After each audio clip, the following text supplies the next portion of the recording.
Welcome to genesis tutorial. आज हम start करने वाले हैं first law of thermodynamics. Last lecture में हमने जीरोथ लॉ ऑफ थर्मोडायनेमिक्स के बारे में बात की थी।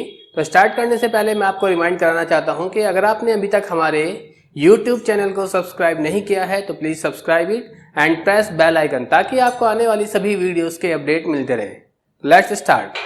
First law of thermodynamics. First law of thermodynamics actual में एनर्जी कंजर्वेशन का ही एक दूसरा स्टेटमेंट माना जाता है, उसी की ही एक दूसरी फॉर्म मानी जाती है। एनर्जी कंजर्वेशन के लिए तो हमने पढ़ाई है कि एनर्जी को आप ना तो क्रिएट कर सकते हो ना ही डिस्ट्रॉय कर सकते हो, बस एक फॉर्म से दूसरे फॉर्म में कन्वर्ट कर सकते हो। The first law of thermodynamics is a statement of conservation of energy.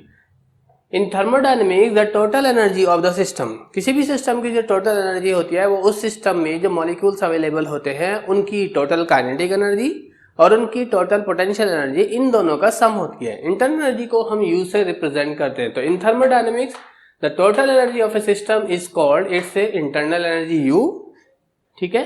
And the internal energy is the total kinetic and potential energy of the molecules in the system. Next, suppose a system is subjected to a change. अगर हम किसी system में कुछ change कर रहे हैं, उसके pressure का या वॉल्यूम का, क्योंकि अगर प्रेशर का चेंज करोगे तो वॉल्यूम का भी चेंज आएगा। कैसे? तुमने सिस्टम को एक्सपेंड किया, एक्सपेंशन में क्या होता है, प्रेशर डिक्रीज हो जाता है और वॉल्यूम इंक्रीज कर जाता है। तो पी और वी एक दूसरे से इस तरह से इंटर कनेक्टेड होते हैं। Pressure increase volume decrease, pressure decrease volume increase. Okay, तो इस तरह से हम किसी सिस्टम में प्रेशर और वॉल्यूम का चेंज कर रहे हैं, जैसे कि हमने इसको यहाँ इस डायग्राम से दिखाया है, ठीक है। पी और वी, कोई सिस्टम पहले अपनी इनिशियल स्टेट ए में था, अब वो स्टेट बी में आ गया, तो ये वाला स्टेट क्या कहलाएगा, ए से बी में आना, ये इसका एक्सपेंशन कहलाएगा। क्योंकि ए से बी में आने पर देखो प्रेशर तो डिक्रीज हो गया है और वॉल्यूम, पहले ए का वॉल्यूम इतना था और बी का वॉल्यूम ये हो गया, अब वॉल्यूम इंक्रीज हो गया है।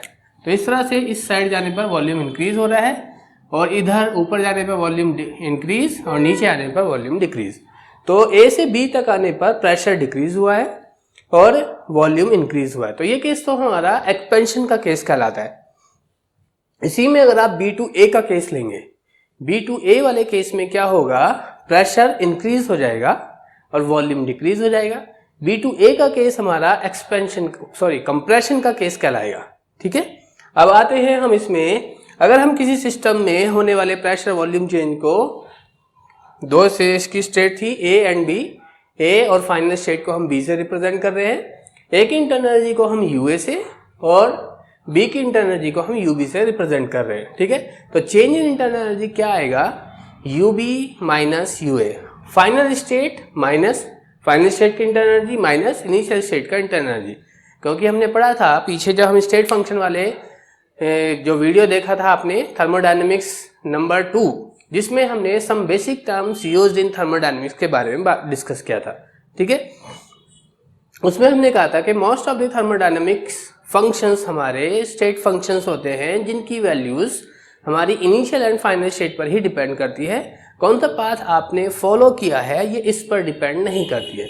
तो यू एक आपका क्या है, एक ऐसा स्टेट फंक्शन है जिसकी value initial and final state पर, तो तुम ए से बी पर किस पाथ के थ्रू है, चाहे पाथ 1 से आए हो या पाथ 2 से आए हो, दोनों ही केसेस में change in internal energy U B minus U आएगा। क्यों, रीजन क्या है इसका, U is a state function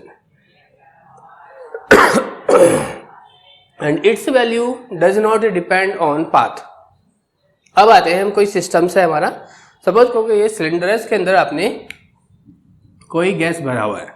वैसे भी हमारा फर्स्ट लॉ ऑफ थर्मोडायनेमिक्स किसके लिए एप्लीकेबल होता है, क्लोज सिस्टम्स के लिए। जो हमारा क्लोज सिस्टम्स होता है, तो अगर हमने इसको क्यू अमाउंट ऑफ हीट दिया तो सिस्टम से एब्जॉर्ब किया क्यू अमाउंट ऑफ हीट, कहाँ से, सराउंडिंग से, और इसको जैसे ही कोई भी सिस्टम गर्म होता है, उसको हीट करते हैं, गर्म होता है तो वो उसके मॉलिक्यूल में का प्रेशर बढ़ने लगता है, तो इससे बम्बार्डमेंट बढ़ जाता है और एक्सपेंशन होने लगता है। एक्सपेंशन में सिस्टम को काम करना पड़ता है। क्यों, क्योंकि बाहर वाला जो आपका एक्सटर्नल प्रेशर है वो उसको रोकना चाहता है, उसको उसके अगेंस्ट में काम कर। जब तक प्रेशर नहीं होता तब तक सिस्टम कोई काम नहीं करता है। क्योंकि विदाउट प्रेशर अगर आप वैक्यूम की बात करें तो वहां पर तो फ्री एक्सपेंशन का केस होता है, सिस्टम कोई वर्क नहीं करता है फ्री एक्सपेंशन के केस में, ठीक है। सिस्टम ने डब्ल्यू वर्क किया, सिस्टम को हमने क्यू अमाउंट ऑफ हीट दिया था, वर्क करने में एनर्जी खर्च होती है और जब उसको सिस्टम को आपने क्यू अमाउंट ऑफ हीट दिया तो उसकी एनर्जी इंक्रीज हो जाती है। तो इंक्रीज हुआ Q amount of heat, system ने काम कर दिया डब्ल्यू अमाउंट ऑफ, ठीक है। तो इससे आपका क्या total increase Q minus W, इसको हम चेंज इन इंटरनल एनर्जी की फॉर्म में लिख सकते हैं, ठीक है। तो यहाँ से the absorption of heat increase the energy of the system but performance of work by the system tends to lower the energy of the system because performance of work requires expenditure of energy. Hence हम इसको इसलिए बोल सकते हैं कि जो change in internal energy हुआ है वो कितना हुआ है, Q minus W. Q amount of heat दिया था, W उसने वर्क करने में खर्च कर दिया है, रिमेनिंग जो बचा वो इंटरनल एनर्जी को चेंज करने में यूज हो जाएगा। और करके हम ऐसे लिख सकते हैं Q को इधर शिफ्ट किया और W को दूसरी साइड शिफ्ट किया तो W इधर आकर प्लस पे बन जाएगा du प्लस डब्ल्यू और इधर हमारा Q रह जाएगा। तो हम इसको ऐसे भी लिख सकते हैं Q equals to du plus W, ठीक है। यहाँ पर W क्या है, work done by this system, work करने में एनर्जी खर्च होती है, एक्सपेंडिचर ऑफ एनर्जी होता है, तो इसलिए हमने इसको माइनस किया, ओके। फिर आते हैं if work is done on the system, मतलब हम उसको हीट भी कर रहे हैं, बाहर से कोई और सिस्टम के ऊपर काम कर, सपोज को मैं हूं, मैं उसको कंप्रेस करना चाहता हूं, तो मैं अपनी एनर्जी खर्च कर रहा हूं, सिस्टम को दे रहा हूं, तो सिस्टम को वो एनर्जी मिल रही है तो वो ऐड होती चली जाएगी, नीचे से उसको हीट भी कर रहे हो आप तो वो भी ऐड हो जाएगी, तो दोनों ही एनर्जी ऐड हो जाएंगी, तब टोटल इंटरनल एनर्जी चेंज आएगा Q प्लस डब्ल्यू, ठीक है, du। और इसी को आप ऐसे भी लिख सकते हैं रीअरेंज करके, W को दूसरी साइड शिफ्ट किया du माइनस डब्ल्यू, तो Q equals to du minus W के इक्वल आया। और यही हमारा mathematical statement of first law of thermodynamics कहलाता है।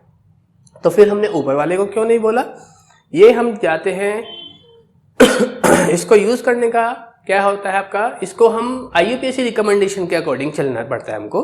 तो IUPAC के रिकमेंडेशन के अकॉर्डिंग वर्क जो हम यूज करते हैं वो work done on the system वाला है।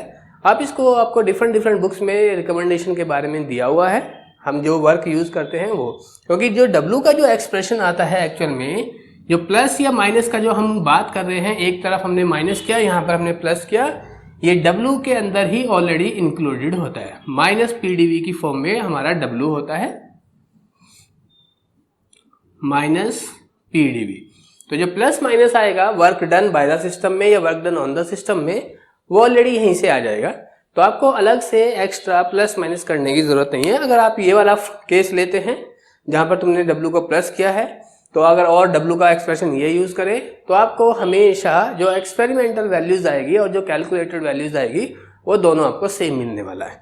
तो IUPAC ने इसलिए इस एक्सप्रेशन को क्या यूज किया है, फर्स्ट लॉ ऑफ थर्मोडायनेमिक्स की फॉर्म में यूज किया है। इसका रिकमेंडेशन आप डिफरेंट बुक्स में दिया है, तो मेरे पास जो बुक्स है मैं उसका रेफरेंस आपको दे रहा हूँ, वो है आपका केथ G.J. लैडलर, ये आपका फिजिकल केमिस्ट्री की एक बुक है, जिसमें पेज नंबर 49 पर, सेकंड एडिशन है ये, पेज नंबर 49 पर इसके रिकमेंडेशन के बारे में आपको इन्फॉर्मेशन अवेलेबल है। आप अगर वहां से देखना चाहते हैं तो आप वहां से भी देख सकते हैं, ओके। तो इस तरह से हमारा ये फर्स्ट लॉ ऑफ थर्मोडायनेमिक्स तो पूरा हुआ। अब हम आगे चलते हैं, इसी में ही थोड़ा सा और रह गया अभी हमारा,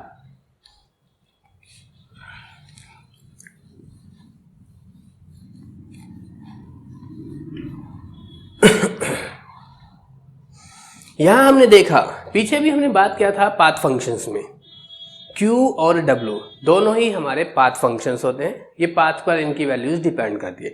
लेकिन अगर हम दोनों को ऐड करके लेके आ रहे हैं तो उनका वैल्यू du आ रहा है, और du के बारे में हमने पढ़ा था, ये होता है हमारा स्टेट फंक्शन। इसकी वैल्यू एक्सपेरिमेंटली हम देखते हैं, इसकी वैल्यू सिर्फ इनिशियल और फाइनल स्टेट पर क्या वैल्यूज है उस पर ही डिपेंड करती है, किस पाथ के थ्रू तुमने चेंज किया इस पर डिपेंड नहीं करती। तो हम ऐसे बोल सकते हैं, आप इसको पॉइंट की फॉर्म में लिख भी सकते हो, Q एंड W आर क्या path functions whose value depends on path that is followed, but their algebraic sum, Q और W का जो अलजेब्रिक सम है वो किसके बराबर है, their algebraic sum is a state function whose values do not depend on path, means U हमारा एक पाथ फंक्शन होता है, इसलिए इसकी वैल्यूज हमारा पाथ पर डिपेंड नहीं करता। लेकिन जिनके ऐड होने से, इनके अलजेब्रिक सम होने से ये हमको मिला है, वो हमारे दोनों के दोनों फंक्शंस हमारे पाथ फंक्शंस होते हैं जिनकी वैल्यू पाथ पर डिपेंड करता है। ठीक है, अब हम इसी फर्स्ट लॉ ऑफ थर्मोडायनेमिक्स में थोड़ा सा कंडीशंस देखते हैं कि क्या क्या कंडीशंस में अब ये हमारे Q और W हमारे स्टेट फंक्शंस हो सकते हैं। ठीक है, लेकिन स्टेट फंक्शन कभी पाथ फंक्शन नहीं होता है। ये सब हमारा एक्सपेरिमेंटल ऑब्जर्वेशन से जो हमको डेटा कलेक्ट होता है ये हमने उसी के बेस पर ही बताया है। ठीक है, तो अभी अगर हमने पढ़ा है W equals to minus PdV ये, और हमने आइसोकोरिक कंडीशन लिया है। फॉर आइसोकोरिक कंडीशन में वॉल्यूम चेंज नहीं होता है, dV इक्वल टू 0 आएगा और W इक्वल्स टू 0 हो जाएगा। ऐसे केसेस में अगर हम इसी की बात करें तो अब ये इक्वेशन हमारा du इक्वल्स टू Q के इक्वल हो जाएगा। और U को तो हमने पढ़ा है, ये हमारा स्टेट फंक्शन होता है। अगर U स्टेट फंक्शन है, Q will be state functions, Q will be, जबकि हमने पहले पढ़ा था कि Q हमारा पाथ फंक्शंस होता है। ठीक है, जबकि इस वाले केस में Q हमारा स्टेट फंक्शंस हो जाएगा। अगर कंडीशंस कैसी है हमारी, Q will be state functions if for isochoric process. अब हम दूसरी कंडीशंस पर आते हैं। दूसरी कंडीशन क्या है, for adiabatic process. Adiabatic process में जो हमने सेकंड वाला जो some basic terms use in thermodynamics वाला लेक्चर हमने पढ़ा था, थर्मोडायनेमिक्स 2, उसमें हमने सम बेसिक टर्म्स पढ़ी थी। तो एडियाबेटिक प्रोसेस के लिए क्या होता है हमारा, चेंज इन हीट dQ की फॉर्म में भी लिख सकते हो या Q की फॉर्म में भी, Q इक्वल टू 0 होता है एडियाबेटिक प्रोसेस के लिए। तो अगर Q इक्वल टू 0 होगा, इस बार Q 0 हो गया तो du हमारा फिर से W के बराबर आया, और U हमारा स्टेट फंक्शन होता है तो इसलिए W भी स्टेट फंक्शन होगा। W will be state function किसके लिए, फॉर एडियाबेटिक प्रोसेस। तो इस तरह से ये हमारा first law of thermodynamics complete हुआ। ठीक है, तो एडियाबेटिक प्रोसेस के लिए हमारा W क्या होगा, स्टेट फंक्शन होगा। किस प्रोसेस के लिए, इसके लिए। ठीक है, तो ये हमारा first law of thermodynamics complete हुआ। ओके, तो नेक्स्ट लेक्चर में हम हीट कैपेसिटी के बारे में पढ़ने वाले हैं। ठीक है, ओके, थैंक यू।